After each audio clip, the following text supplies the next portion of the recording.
하나님의 말씀 마태복음 3장 13절부터 17절까지 16절과 17절은 합독을 하도록 하겠습니다. 이때 예수께서 갈릴리로서 요단강에 이르러 요한에게 세례를 받으려 하시는데 요한이 말려 가로되 내가 당신에게 세례를 받아야 할 터인데 당신이 내게로 오시나이까? 예수께서 대답하여 가라사대 이제 허락하라. 우리가 이와 같이 하여 모든 의를 이루는 것이 합당하니라 하신대 이에 요한이 허락하는지라. 예수께서 세례를 받으시고 곧 물에서 올라오실새 하늘이 열리고 하나님의 성령이 비둘기같이 내려 자기 위에 임하심을 보시더니 하늘로서 소리가 있어 말씀하시되 이는 내 사랑하는 아들이요 내 기뻐하는 자라 하시기라. 아멘. 기도하겠습니다. 하나님 아버지, 삼위일체 주일을 맞이하여서 오늘 다시 한번 하나님의 말씀을 깊이 상고할 수 있는 복된 시간을 허락하여 주심을 감사합니다. 주의 말씀을 바로 깨닫는 우리 모두가 되게 해주셔서 이단 사설에 미혹되지 않는 하나님의 역사가 우리 모두에게 경험되게 하시고 언제나 진리 안에서 자유함을 만끽할 수 있는 하나님의 자녀들이 되게 하여 주시옵소서. 말씀을 전하는 자나 듣는 자 다 함께 아버지의 거룩하신 뜻을 바로 깨닫는 시간 되기를 소망하옵고 우리 구주 예수 그리스도 이름으로 감사하며 기도하옵나이다. 아멘. 할렐루야. 아멘. 삼위일체 주일 아마 처음 듣는 용어일 수도 있을 거예요. 근데 우리 교회력을 보면 성령 강림 주일 다음 주일을 삼위일체 주일로 지켜왔었거든요. 그래서 오늘은 특별히 이단들이 이렇게 미혹을 할 때 성경에 삼위일체란 말이 어딨냐 이런 식으로 성도들을 접근을 합니다. 특히 여호와의 증인이 그 수법을 많이 써요. 그래서 진짜 성경에 삼위일체란 말이 없는데 우리가 삼위일체 하나님을 믿어도 되나? 이렇게 함정에 빠지는 사람들이 적지 않아요. 그래서 오늘 말씀을 통해서 우리 모두가 다 저와 여러분이 믿는 하나님이 어떤 분이시다를 바로 알고 오직 주님만을 바라보고 의지하고 그분의 은혜로 늘 승리할 수 있는 하나님의 축복이 충만할 수 있기를 먼저 예수 이름으로 축원합니다. 네. 기독교는 신비예요. 근데 신비주의는 아니에요. 어떻게 하나님이 사람의 모습으로 오겠어요? 그게 신비예요. 어떻게 처녀가 아들을 낳겠습니까? 성령의 권능으로 잉태돼서 예수 그리스도 이 땅에 오셨거든요. 그게 신비예요. 그리고 뿐만 아니라 삼위가 일체되신다. 세 인격인데 한 분 하나님이시다. 이게 바로 신비예요. 이 삼위일체를 알아듣기 쉽도록 설명한다고 애쓰다가 괜히 이단으로 몰리는 경우가 굉장히 많아요. 한 20, 30년 전에 그렇게 설명들을 했어요. 똑같은 전기예요. 그렇죠? 근데 그 전기가 때로는 빛으로 와요. 때로는 전기 렌즈 보면 불로 와요. 열로 와요. 또 그 전기가 때로는 이렇게 동력을 일으켜 바람으로. 그러니까 똑같은 전기지만 다른 형태로 올 수 있다. 이렇게 설명을 한 적이 있어요. 그게 바로 양폐론에 붙잡혀요. 이단이라고 규정될 수밖에 없는 그런 함정에 빠져요.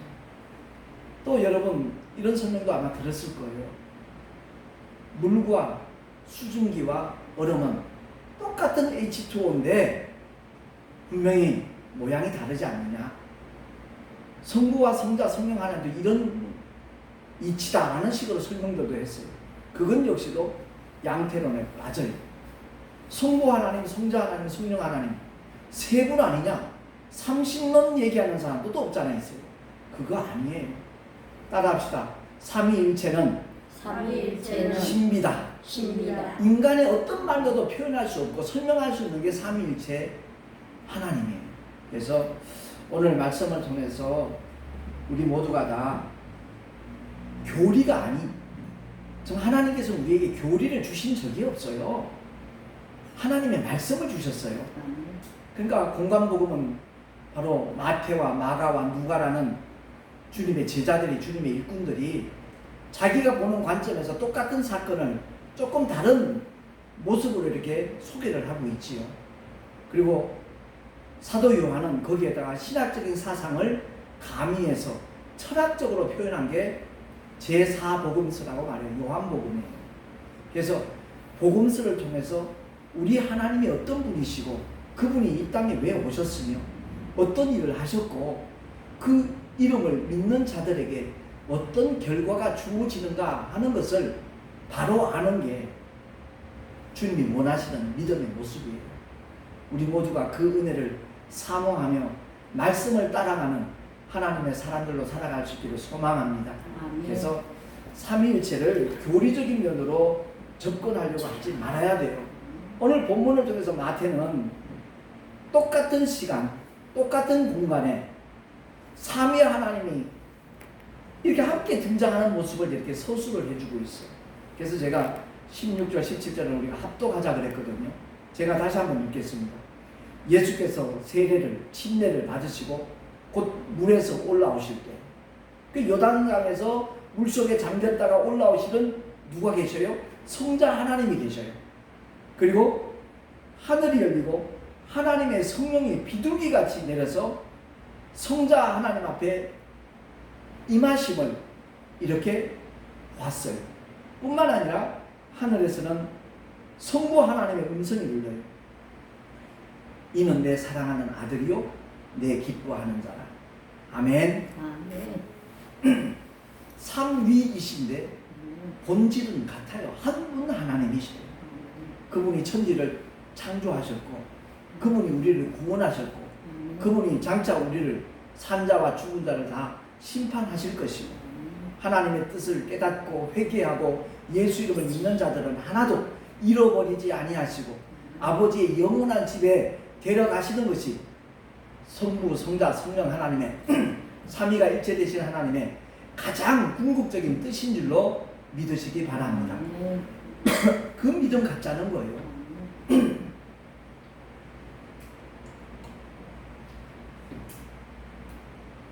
제가 요즘 코로나 사태를 통해서 많은 분들이 이렇게 힘들어하고 허덕이고 있는 모습 목격을 하면서 느끼는 부분이 있어요. 우리 하나님이 함께 하시는데 2000년 전에는 성자 예수님이 이 땅에 오셨을 때 그분이 가시는 곳곳마다 그분을 만날 수가 있고 그분으로부터 보호를 받고 은혜를 입을 수 있었어요. 그는 보혜사로 오셨으니까. 근데 2000년 전 성자 예수님이 계실 때는 예컨대 주님이 아니 계신 곳에 있는 사람들은 하나님의 보호를 받을 수 없었어요. 그 은혜를 덧입을 수가 없었어요. 다른 말로 바꾸고 말하면 하나님의 생명의 말씀을 들을 수 있는 기회조차 갖지 못했어요. 근데 우리 주님이 아버지께로부터 받은 계명이 있어요. 그게 뭐냐면 나는 스스로 목숨을 버릴 권세도 있고 다시 얻을 권세도 있다라고 요한복음에 분명히 밝혀주셨어요. 이것은 내 아버지께로부터 받은 계명이다 그랬어요. 다시 말해서 주님이 자살한다는 얘기가 아니에요. 주님은 넉넉히 12영이나 더 되는 천군천사 동원을 해서 주님을 십자가에 못 박아 처형하려고 하는 로마 군사들, 유대 병정들 다 진멸시킬 수 있는 전능하신 하나님이셔요. 그런데 주님이 이 땅에 오신 목적은 피 흘려 죽어주시기 위해서, 죽음을 맛보시기 위해서. 말씀이신 하나님은 죽을 수가 없기 때문에 그 말씀이 육신되어 오신 분이 바로 예루살렘 갈보리 언덕에서 십자가에서 처형당하신 하나님의 아들이셔요. 주님이 이 땅에 오신 목적은 십자가의 죽음과 부활이라는 아버지께로부터 받은 계명을 완성하시기 위해서 하나님의 아들은 이 땅에 오셨거든요. 첫사람 아담은 에덴 동산에서 선악과라는 계명을 받았지만 그 계명을 지키지는 못했어요. 그래서 하나님이 부여해 주신 온 천하를 다스릴 수 있는 왕권을 선악과를 따먹음으로 말미암아 하와 뒤편에 도사리고 있는 원수 마귀에게 그 왕권을 손두리째 이양을 해버렸어요. 실패했거든요. 그 바람에 모든 인류에 죄가 들어왔어요. 그 죄값은 사망이라고 했는데, 여기서 말하는 사망은 모든 인간이 경험하는 영혼과 육체가 나눠지는 그 사망을 얘기하는 게 아니에요. 영혼이 꺼지지 않는 지옥불에 던지는 둘째 사망을 가리키는 거예요. 그러니까 지옥을 면할 방법이, 이 지구상에 거하는 인류는 면할 방법이 없었어요. 그 문제를 해결할 방도가 우리 인간에게는 없어요. 그래서 하나님의 아들이 둘째 아담으로, 마지막 아담으로 이 땅에 오신 목적은 단 한 가지예요. 십자가 위에 달려서 피 흘려 죽어주셔야만. 왜? 피 흘림이 없이는 사심이 없기 때문에. 이게 율법의 정의예요. 율법의 요구고 율법의 선언이에요. 그래서 하나님의 아들이실지라도 율법을 초월할 수 없었어요. 그래서 십자가에서 그 온갖 수모와 온갖 멸시와 모욕과 고통과 괴로움을 다 담당하시고, 주님은 하나님의 어린 양, 세상 죄를 지고 가는 하나님의 어린 양으로서 십자가에서 처절하게 운명하셔요.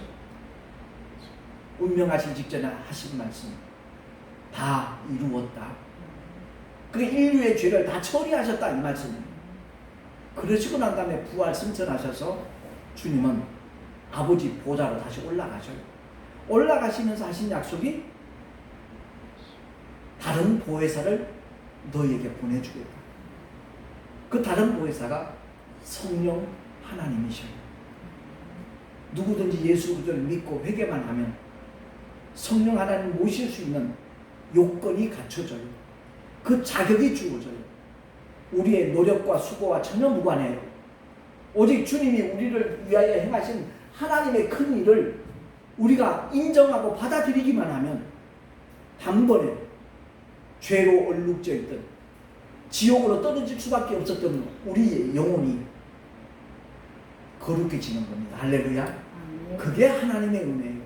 그 은혜를 받은 사람이 전하는 게 전도예요. 우리 교인 늘리기 위해서 하는 게 전도가 아니에요. 그 수많은 오해를 일으키고 수많은 부작용을 낳아요. 우리 주님이 그걸 원하신 것도 아니라고요. 많은 교인을 만들어내라. 그게 하나님의 뜻이 아니에요.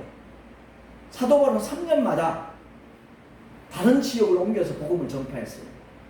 큰 교회를 만들려고 작전했다면 아마 이 지구상에서 가장 큰 교회를 어쩌면 만들었을 거예요. 사도 바울을 통해서 나타난 그 표적과 이적은 놀라워요. 바울은 자비랑 목회를 했잖아요. 자기가 직접 천막을 만들면서 사례를 받지 아니하고 목회를 한 사람이에요. 함께 하시는 믿음의 증거가 얼마나 다양했는지 몰라요. 그가 천막을 만들려면 땀이 많이 나니까 수건을 늘 갖고 다녀요. 땀 닦는 수건. 근데 사도 바울이 쓰던 그 수건을 가져다가 병자 위에 올려놓기만 해도 그 병자가 나아요. 할렐루야. 그런 놀라운 기사와 이적이 따랐으니까 사도 바울이 내가 큰 교회 만들어야겠다 마음 먹었으면 아마 여의도 순복음교회보다 더 큰 교회도 만들었을 거예요. 그게 하나님의 뜻이 아닌 걸 사도 바울은 너무너무 잘 알고 있었어요. 한 영혼에게라도 더 복음을 전하자. 정말 성령이 너에게 임하시면 내가 권능을 받고 예루살렘과 온 유대와 사마리아와 땅끝까지 이르러 내 증인이 되리라 그랬어요. 수동태예요. 되라가 아니에요. 근데 성령이 임하시고 나니까 바울은 그렇게 움직일 수밖에 없었어요. 저와 여러분, 주님께서 저와 여러분을 통해서 이루시기를 원하시는 뜻이 무엇인가를 바로 알고 그 믿음의 길을 끝까지 걸어가고 달려갈 수 있는 하나님의 사람들이 되시기를 예수 이름으로 축원합니다. 정말 우리 한국교회 그리고 세계 선교회에 이렇게 크게 이바지하는 귀한 선교사님 한 분이 있어요. 그 선교사님은 살아생전에 미리 자녀들에게 유언을 남겼어요. 5 남매가 있는데 어떤 유언인지 아세요? 우리 모두 땅끝에서 죽고 천국 한복판에서 만나자. 우리 각자 다 땅끝에서 죽자. 너의 땅끝이 어딘지, 너의 땅끝이 어딘지, 나의 땅끝이 어딘지 다 모르지만 정말 하나님께서 맡겨주신 사명, 그 감당하는 일에 최선을 다하고 땅끝에서 죽고 나중에 천국 한복판에서 만나자. 할렐루야. 이런 믿음을 가지기를 예수 이름으로 축원합니다. 전 이거 권하는 거예요. 다른 것 없어요. 개척교회 힘들죠. 작은 교회 부담스럽다, 성도들 안 오니까 정말 현실적인 문제 많이 부딪히죠. 그럼에도 불구하고 그것을 감당할 수 있도록, 이길 수 있도록 힘주시는 주님을 저는 사랑합니다. 그 주님을 찬양하는 거예요. 그 주님을 의지하는 겁니다. 오늘 삼위일체 하나님, 그 하나님을 우리가 믿고 따르되 내 곁에 계신 주님이 아니에요. 이제는 내 안에 와 계신 하나님이셔요. 성령 하나님이 우리 안에 와 계신데 두려울 게 뭐가 있냐고요. 염려할 게 뭐가 있냐고요. 이건 이론이 아니에요. 네? 실제라고요. 어디를 가든지 불안하지 않아요. 무엇을 하든지 두렵지 않아요. 왜? 그 주님이 내 안에 계시기 때문에 그래요. 다니엘의 세 친구가 그야말로 사자굴에 굶주린 사자 때예요. 던지우면 잡아먹고 핀다는 거 알아요. 근데 하나님이 함께 하시다는 믿음을 그들은 가진 진짜 맥이 믿음의 사람이었기 때문에 믿는 척하는 게 아니고, 장로면 뭐하고 권사면 뭐예요? 그게 하나님께 영광이에요? 천만에요. 어떤 분들은 권사 취임했다고, 장로님 됐다고, 하나님께 영광 돌립니다. 그게 무슨 영광이냐고요? 그 일을 감당할 때 하나님의 영광이에요. 아멘? 그냥 명목상에 무늬만 직분자면 뭐하냐고요? 무늬만 목사면 뭐하냐고요? 코로나 때문에 무서워서 집에 처박혀가지고 한 발자국도 나가지 못하는 그런 목사님이 목사입니까? 솔직히 아니에요. 우리 정말 깨달아야 돼요. 제가 오늘 말씀을 전하면서 너무너무 기쁘고 감사했어요. 오늘 아침에 어떤 카톡 문자가 왔어요. 우리 교회에 이렇게 헌신하는 믿음의 사람이 있다는 사실이 너무 기쁘고 감사했어요. 제가 눈물을 흘렸어요. 그 카톡을 보는 순간에 그분은 어떤 그야말로 모든 교회가 인정을 하는 항존직이 아니에요. 목사도 아니고 장로도 아니고 권사도 아니고 안수 집사도 아니에요. 그냥 소리 집사님이에요. 그럼에도 불구하고 어떠한 믿음의 가정에 어려움을 만난 모습을 보고 그 일에 헌신하겠다는 거예요. 동참하겠다는 거예요. 제가 그 문자를 받는 순간에 그 어려움을 만난 가정을 위해서 제가 늘 기도하지만 참 아쉬운 마음이 없잖아 많이 있어요. 저도 택시를 하면서 목회를 하다 보니까 재정적인 문제는 늘 넉넉지 못해요. 마음은 있어도 그 일에 실제적인 도움을 드리지 못하는 게 늘 참 죄송한 마음이 있었어요. 근데 그 30만 원을 보내면서 내가 너무너무 기뻤어요. 너무너무 감사했어요. 그래요. 신앙생활이 뭡니까? 목회가 뭐죠? 갈라디아서 6장 2절에 보면 이렇게 말씀이 나와 있어요. 너희가 짐을 서로 지라 그리하여 그리스도의 법을 성취하라. 아멘. 왜 아멘이 없어요? 그리스도의 법을 성취하라. 아멘. 그리스도의 법을 성취하라. 아멘. 그 성취하는 방법이 서로 짐을 지는 거예요. 아멘. 기도할 수 있는 분은 기도로서, 또 물질로 도울 수 있는 분은 물질로서, 아니면 몸으로 봉사할 수 있는 몸으로, 다 같이 할 수 있는 게 뭐죠? 기도함으로. 누구나 공유할 수 있는 짐을 지는 방법은 중보 기도예요. 뿐만 아니라 더 적극적으로 짐을 지는 방법이 뭐죠? 복음 전하는 거예요. 제가 늘 말씀드리지만 제가 지금 명함을 6,000장을 만들었어요. 왜? 그거 하나 나눠주는 것도 전도니까. 그걸 통해서 누군가가 유튜브에 들어와가지고 그 메시지를 보고 깨닫는다면, 회개한다면, 요즘 택시 타는 분들 중에는 어릴 때 교회 다닌 적이 있어요. 중고등부 때까지는 교회를 다녔어요. 시집 가기 전까지 교회를 다녔어요. 이런 분들을 제법 많이 만나요. 그분들에게 명함을 하나 줘요. 너무너무 고마워해요. 꼭 찾아보겠습니다. 목사님 같은 분도 계시네요. 그 말 한마디가 얼마나 위로가 되고 힘이 되는지 몰라요. 우리 한국교회 정말 하나님이 기뻐하시는 방향으로 나아갈 때 이전보다 더 큰 하나님의 영광을 보게 될 줄로 믿습니다. 오늘 본문의 말씀을 통해서 꼭 기억해야 될 것은 우리 주님이 당시 유대인들이 돌로 쳐서 죽이려고 그랬거든요. 왜? 요한복음 10장 30절에 보면 주보에 나와 있어요. 합독합니다. 시작. 나와 아버지는 하나이니라. 그러므로 나와 아버지는 하나이니라. 그 말씀 때문에 유대인들이 이를 갈면서 예수님을 죽여야 했다. 결심을 하는 거예요. 근데 그게 사실인 거예요. 성자 하나님과 성부 하나님은 하나이셔요. 그리고 그 주님이 십자가의 죽음과 부활을 그 계명을 죽기까지 복종하심으로 완성하시고 난 다음에 승천하시기 직전에 남기신 말씀이 소위 지상명령이라는 거죠.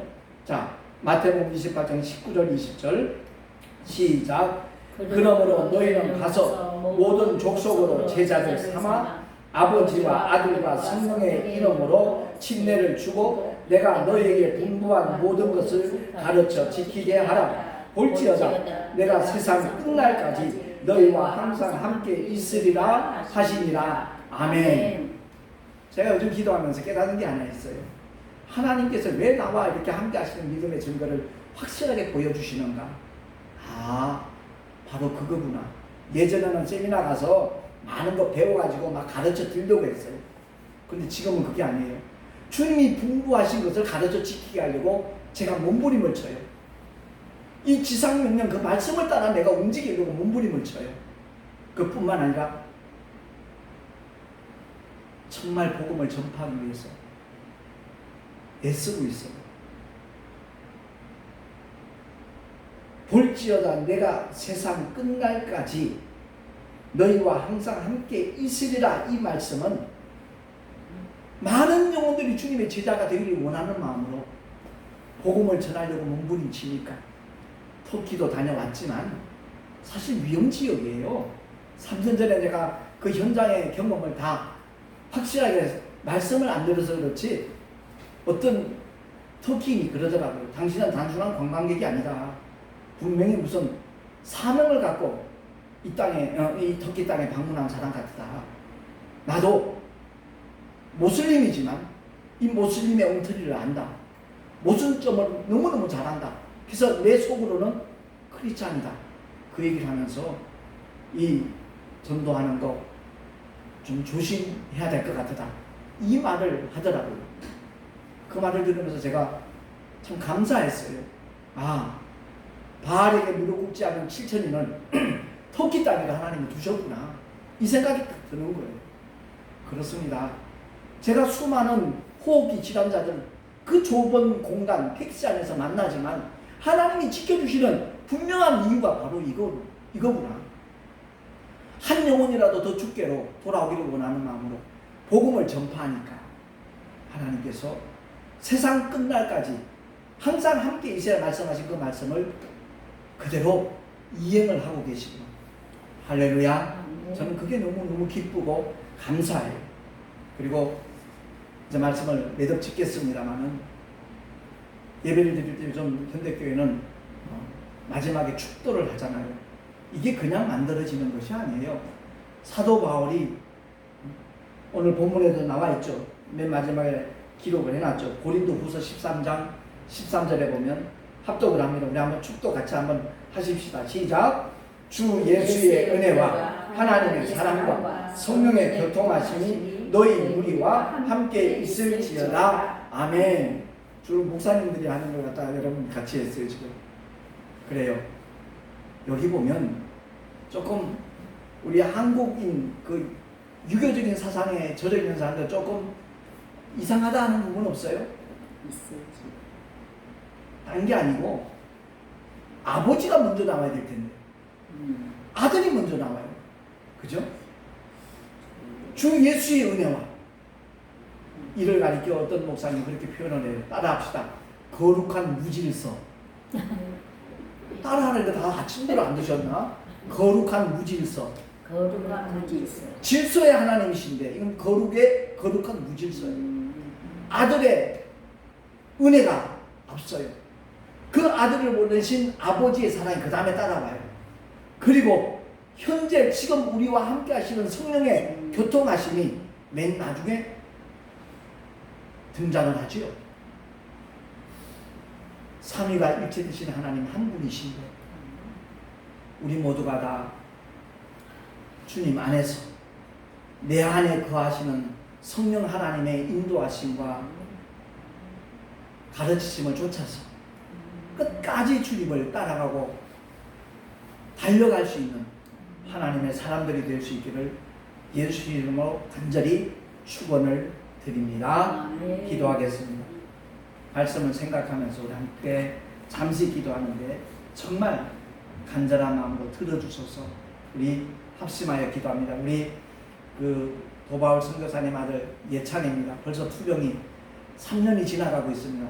3년이 지나가고 있는데 정말 간절하게 그 부모의 심정은 아마 막 시커멓게 타고 들어갈 거예요. 꼬챙이처럼 변하고 있는 아들이 그야말로 계속 혈액 투석을 할 때 그 고통도 말할 수 없지만 어떤 소망이 안 보이는 것 같은 그런 어두운 터널을 지나가고 있는 그 심정, 그 현장에 있는 심정을 우리 함께 느끼면서 동일한 마음으로 주님 앞에 주여 일창하고 합심해서 통성으로 기도하겠습니다. 주여